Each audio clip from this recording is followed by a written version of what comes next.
सुप्रभात, good morning friends. मैं DC Yadav आप सभी का डीसी आईएएस पे स्वागत करता हूं। 6 मार्च 2023 का करंट अफेयर्स पढ़ेंगे हम सबसे बेहतर और सबसे अलग अंदाज में। जो हमारे आने वाले exams IAS, PCS, NDS, CDS और अन्य सभी वनडे एग्जामिनेशन के लिए अति महत्वपूर्ण होंगे।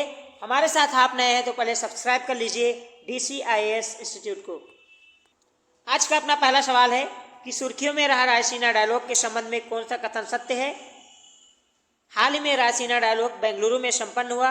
जी नहीं, हाल ही में रायसीना डायलॉग बेंगलुरु में नहीं, दिल्ली में संपन्न हुआ है, तो ऑप्शन ए हमारा गलत है। ऑप्शन बी कहता है कि रायसीना डायलॉग का 10वां सम्मेलन था। जी नहीं, ये रायसीना डायलॉग का 10वां नहीं 8वां सम्मेलन था, तो ऑप्शन बी हमारा गलत है। ऑप्शन सी कहता है कि रायसीना डायलॉग की मुख्य अतिथि जॉर्जिया मेलोनी थी। Option C is correct answer, क्योंकि इटली की प्रथम महिला प्रधानमंत्री जॉर्जिया मेलोनी जी इस वर्ष 8वें रायसीना डायलॉग सम्मेलन के मुख्य अतिथि थी। और ऑप्शन डी कहता है कि इसकी शुरुआत 2018 में हुई थी। जी नहीं, इसकी शुरुआत 2016 में हुई थी। तो अल्टीमेटली हम ये कह सकते हैं कि option C is correct answer. अगर मैं रायसीना डायलॉग की बात करूं साथियों, तो 2023 में इसका 8वां संस्करण संपन्न हुआ नई दिल्ली में ताज इनक्लेव पैलेस में, और जहां पे हमारे मुख्य अतिथि थी जॉर्जिया मेलोनी, इटली की प्रथम महिला प्रधानमंत्री।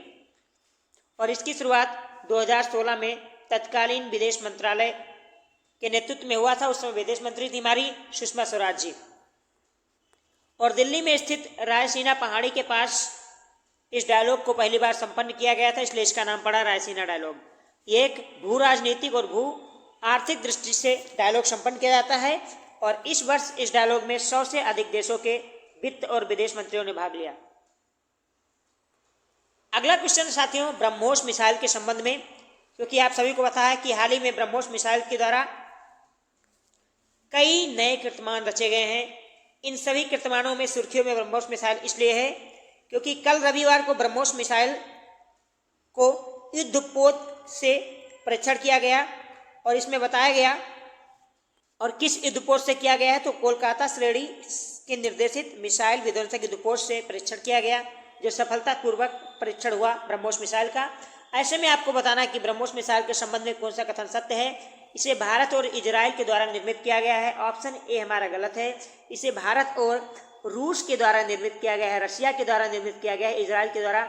भारत और इजराइल मिलके जो मिसाइल का निर्माण कर रहे हैं उसका नाम है बराक 8 के नाम से जानते हैं, जो भारत और इजराइल के द्वारा निर्मित किया जा रहा है। भारत और रूस के द्वारा ब्रह्मोस मिसाइल का निर्माण किया गया है। ऑप्शन बी कहता है कि ब्रह्मोस मिसाइल को केवल भारतीय थल सेना द्वारा प्रयोग किया जाता है। ऑप्शन बी भी हमारा गलत है, क्योंकि अभी मैंने बताया कि कोलकाता श्रेणी के निर्देशित मिसाइल विध्वंसक युद्धपोत से इसको लॉन्च किया गया। तो जो हमारी ब्रह्मोस मिसाइल है साथियों, ये थल सेना, वायुसेना और जल सेना तीनों के द्वारा प्रयोग किया जा रहा है इस समय। और यह एक सुपरसोनिक बैलिस्टिक मिसाइल है, यह भी हमारा गलत है। ये एक सुपरसोनिक मिसाइल तो है साथियों, लेकिन बैलिस्टिक मिसाइल नहीं है, ये एक क्रूज मिसाइल है। तो ऑप्शन सी भी हमारा क्या है, गलत है। 8वां सवाल ऑप्शन डी कहता है कि इसका नाम भारत की नदी जो है ब्रह्मपुत्र नदी के नाम पे पड़ा है, तो ये option D is correct answer. अब क्या है, जैसा कि आप लोगों ने जाना कि ब्रह्मोस मिसाइल भारत और इजराइल नहीं, भारत और रूस ने मिलकर निर्मित किया है। ये भारतीय थल सेना, वायुसेना, जल सेना तीनों के द्वारा उपयोग में लिया जाता है। और ये एक बैलिस्टिक मिसाइल ना होकर एक क्रूज मिसाइल है। और इसका नाम भारत की प्रमुख नदी ब्रह्मपुत्र नदी और रूस की जो नदी है मास्कोवा नदी उसके नाम पे पड़ा है, मास्का नदी उसके नाम पे पड़ा है। तो ब्रह्मोस के बारे में अगर बात करें तो ब्रह्मोस जो मिसाइल है ये इंडिया और रशिया के द्वारा मिलकर बनाया गया है। भारत की जो डीआरडीओ हमारी है और रूस की एक कंपनी है जिसका नाम है एनपीओ, तो रूस की कंपनी एनपीओ और भारत की डीआरडीओ ने मिलकर इसका निर्माण किया है।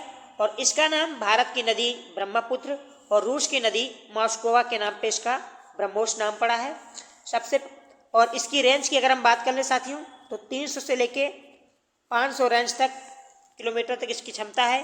क्योंकि रशिया जो है एमटीसीआर का सदस्य नहीं है, तो किसी भी देश को आप टेक्नोलॉजी इससे ऊपर नहीं दे सकते हैं। हालांकि हम ब्रह्मोस 2 बना रहे हैं जो इससे बेहतर वर्जन का होगा। और ब्रह्मोस की खासियत है साथियों, ये हवा में अपना मार्ग जो है चेंज कर सकती है और चलते फिरते लक्ष्य को भी टारगेट कर सकती है। और जो ब्रह्मोस मिसाइल है ये रसिया का जो P-800 ओकिन्स क्रूज मिसाइल है उस प्रौद्योगिकी पे आधारित है, उस टेक्नोलॉजी पे आधारित है। अगला सवाल है साथियों की सुर्खियों में रहा ईरानी कप के संबंध में कौन सा कथन सही है, यानी ईरानी कप का संबंध किस खेल से है, क्रिकेट से, हॉकी से, फुटबॉल से या बैडमिंटन से। इसका सही आंसर है ऑप्शन ए, ईरानी कप का संबंध क्रिकेट से है। सुर्खियों में क्यों है, क्योंकि कल रविवार को खेला गया ईरानी कप का फाइनल मुकाबला, जहां शेष भारत ने, एक टीम है जिसका नाम है शेष भारत ने मध्य प्रदेश को हराकर ईरानी कप अपने नाम कर लिया है, इसलिए सुर्खियों में था। तो ईरानी कप का संबंध किससे है, क्रिकेट से। और क्रिकेट से याद आया साथियों, इस वर्ष 50-50 का जो क्रिकेट वर्ल्ड कप है उसकी मेजबानी करेगा भारत। हमारा चौथा सवाल है कि सुर्खियों में रहा नैनो डीएपी। डीएपी के बारे में आप लोग जानते होंगे, यानी डाई अमोनिया फास्फेट। इसका पूरा नाम होता है डाई अमोनिया फास्फेट, इसीलिए इसको शॉर्ट में डीएपी के नाम से जाना जाता है। तो अभी हाल ही में क्या है कि नैनो डीएपी सुर्खियों में है। आपको बताना है कि नैनो डीएपी के संबंध में सही कथन कौन सा है। यह 5 किलो की एक थैला होगी। जी नहीं, नैनो डीएपी 5 किलो का थैला नहीं होगी। नैनो डीएपी एक बॉटल में लिक्विड के फॉर्म में रहेगी। जैसे एक बोरा हम लेके आते हैं, कट्टा लेके आते हैं, डीएपी लेके आते हैं, खाद लेके आते हैं, उसका खेतों में छिड़काव करते हैं। अब नैनो डीएपी में क्या होगा कि एक छोटी सी बॉटल होगी, ओके, और उस बॉटल में लिक्विड फॉर्म में रहेगी। उसको आप पानी में घोलना और घोलने के बाद इसका छिड़काव किया जाएगा और इससे बेहतर उत्पादन, कम लागत और समय की बचत को आधार बताया जा रहा है, इसलिए नैनो डीएपी सुर्खियों में है। अब अगला ऑप्शन ये है कि यह हाइड्रोजन और अमोनिया से मिलकर बना है। जैसा मैंने आपको बताया कि डीएपी का फुल फॉर्म होता है डाई अमोनिया फास्फेट, तो अमोनिया के साथ साथ ये हाइड्रोजन नहीं फास्फेट से मिलकर बना हुआ है। ऑप्शन बी हमारा गलत है। उत्तर प्रदेश और महाराष्ट्र में नैनो डीएपी संयंत्र स्थापित करने की घोषणा की गई है। उत्तर प्रदेश में तो की गई साथियों, लेकिन महाराष्ट्र में नहीं। गुजरात में, उत्तर प्रदेश और गुजरात में हाल ही में नैनो डीएपी संयंत्र स्थापित करने की घोषणा की गई है। और ऑप्शन डी कहता है कि इसका उत्पादक उर्वरक सहकारी संघ यानी इफ्को के द्वारा किया जाएगा। Option D is correct answer. तो नैनो डीएपी के संबंध में ये एक थैला नहीं होगी, एक लिक्विड बॉटल होगी। एक बॉटल होगी जिसमें लिक्विड फॉर्म में होगी।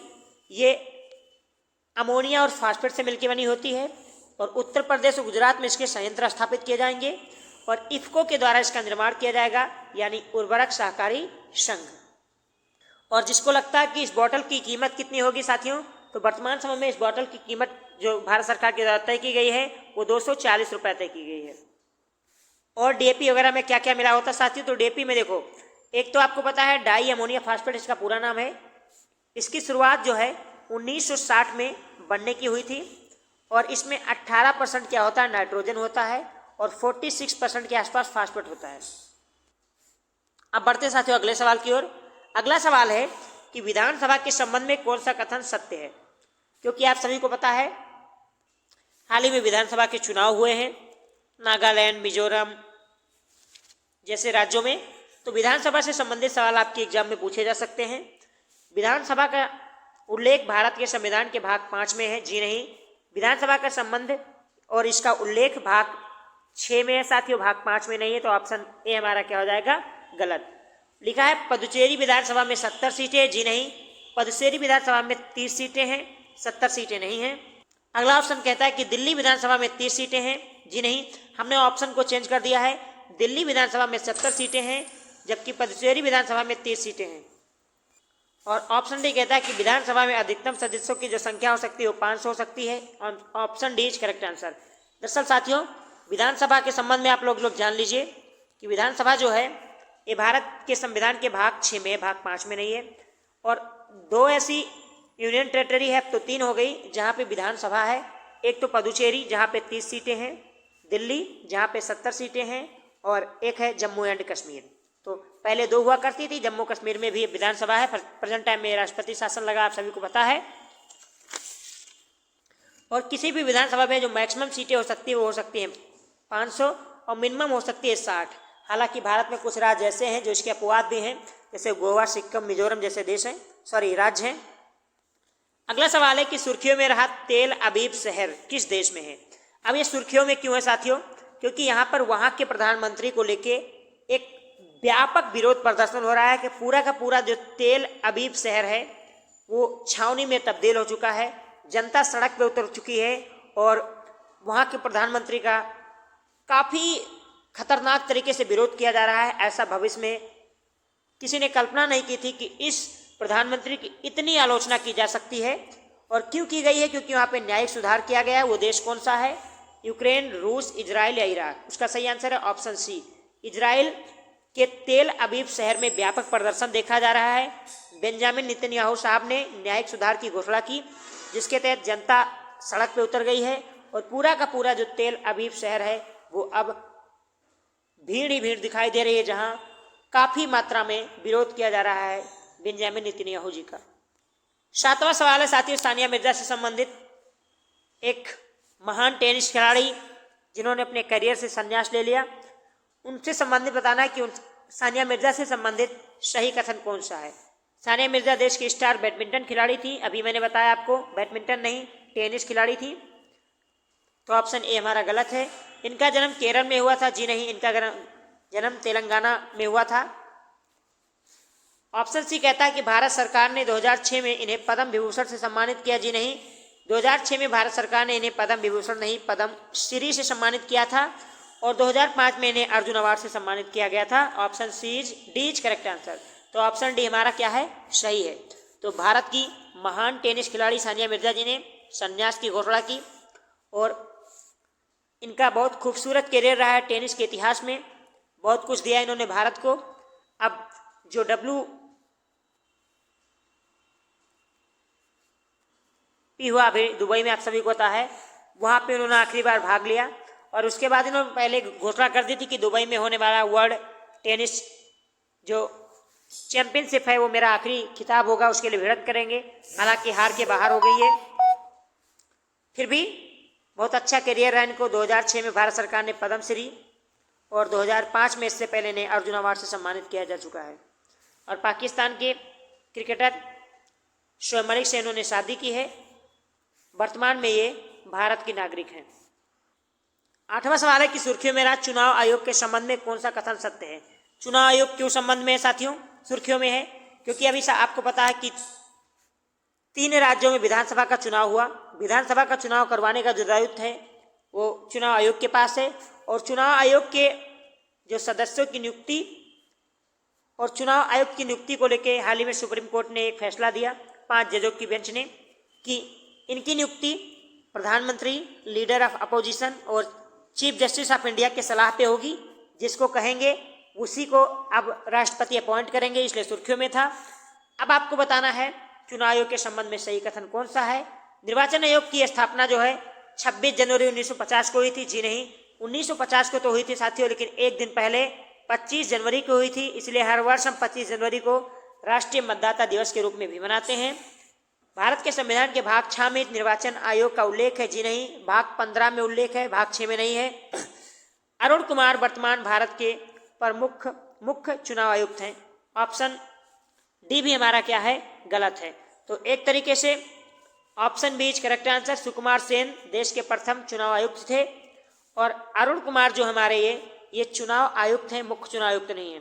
वर्तमान में चुनाव आयोग से बात करें साथियों तो 25 जनवरी 1950 को स्थापना हुई थी। इसीलिए हर वर्ष 25 जनवरी को हम राष्ट्रीय मतदाता दिवस मनाते हैं। जैसा मैंने कहा कि सुकुमार सेन साहब पहले प्रमुख चुनाव आयुक्त थे, मुख्य चुनाव आयुक्त थे भारत के और वर्तमान में त्रिस्तरीय प्रणाली है, यानी 2 चुनाव आयुक्त हैं और एक मुख्य चुनाव आयुक्त हैं। मुख्य चुनाव आयुक्त जो हमारे हैं वो है राजीव कुमार साहब और चुनाव आयुक्त में है एक तो अरुण कुमार और एक अरुण गोविल। तो ये 3 लोग हैं, इनका नाम आप याद रखिएगा। 9वां सवाल है साथियों कि भारत की तीनों सेनाओं की बैठक किस स्वदेशी विमान के पोत पे होगी, यानी किस स्वदेशी जो है पोत जो होता है उस पे किया जाएगा। तीनों सेनाओं की संयुक्त बैठक होगी। INS Kalvari, INS Vikrant, INS Vikramaditya या इनमें से कोई नहीं। इसका सही आंसर है option B, INS Vikrant. Bharat का स्वदेशी INS विक्रांत के बारे में आप लोग सुना होगी। इसका चर्चा काफी दिनों पहले ही थी क्योंकि इनसे हाल ही में आपको पता है कि एक परमाणु पनडुब्बी है भारत के INS विक्रांत, विमान वाहक पोत भी है। तो इस पे संयुक्त बैठक किया जाएगा भारत के तीनों सेनाओं का, जिसमें जो हमारे CDS हैं अनिल चौहान साहब वो उपस्थित रहेंगे। आज हमारे थल सेना के जो अध्यक्ष हैं मनोज कुमार साहब वो रहेंगे। वायुसेना के जो अध्यक्ष हैं BR चौधरी साहब वो रहेंगे। और हमारे जो जल सेना के हेड हैं एडमिरल हरि कुमार जी वो इसमें उपस्थित रहेंगे। तो CDS अनिल चौधरी साहब और मनोज पांडे सर, BR चौधरी साहब और हरि कुमार, ये तीनों लोग यानी तीनों सेनाओं के अध्यक्ष, और हमारे CDS जनरल अनिल चौहान साहब INS विक्रांत पे मीटिंग करेंगे, इसलिए सुर्खियों में था। तो इसका सही आंसर है ऑप्शन बी। INS विक्रांत के बारे में आप लोग नहीं जानते तो जान लीजिए। INS विक्रांत सबसे पहले हमने इसको ब्रिटेन से लिया था 1960 के दशक में, हमने UK से खरीदा था। और विक्रांत का मतलब होता है साहसी, इसलिए इसका नाम साहसी पड़ा था। और 1900 आप सभी को पता है कि 65 के युद्ध में भारत पाकिस्तान में एक बेहतर रोल निभाया था इसने। और भारत ने सबसे पहले जो स्वदेशी विमान बनाया था उसमें था INS अजय। INS अजय भारत के द्वारा 1960 में पहली बार एक स्वदेशी युद्धपोत का निर्माण किया गया था। 1968 में हम लोग पाते हैं कि एक और स्वदेशी युद्धपोत का निर्माण भारत के द्वारा किया था, जिसको हम INS नीलगिरी के नाम से जानते हैं। बाद में INS विक्रांत जब रिटायर हो जाता है तो भारत की जो कंपनी है कोचीन शिपयार्ड लिमिटेड, उसके द्वारा INS विक्रांत को स्वदेशी रूप में बनाया जाता है, इसलिए चर्चा में था। और अभी इस पे मीटिंग होने वाली है तीनों सेनाओं की, इसमें CDS अनिल चौधरी, थल सेना अध्यक्ष मनोज पांडे, वायुसेना अध्यक्ष BR चौधरी और हरि कुमार जी उपस्थित रहेंगे। और आज का आखिरी सवाल है साथियों कि राष्ट्रीय सुरक्षा दिवस कब मनाया जाता है? 1 मार्च, 2 मार्च, 3 मार्च या 4 मार्च? तो इसका सही आंसर है ऑप्शन डी, 4 मार्च को राष्ट्रीय सुरक्षा दिवस मनाया जाता है, क्योंकि 4 मार्च 1966 को राष्ट्रीय सुरक्षा परिषद की स्थापना हुई थी, इसलिए हर वर्ष हम 4 मार्च को राष्ट्रीय सुरक्षा दिवस मनाते हैं। तो ये थे साथियों आज के टॉप 10 सवाल। कैसा लगा कमेंट करके जरूर बताइए। अपना फीडबैक देना ना भूलें। हमारे साथ आप अब तक नए हैं तो प्लीज सब्सक्राइब कर लीजिए यदि आपने DCIS को सब्सक्राइब नहीं किया है। आप सभी हमारे साथ जुड़ रहे हैं, इसके लिए आपका तहे दिल से धन्यवाद। जय हिंद, जय भारत।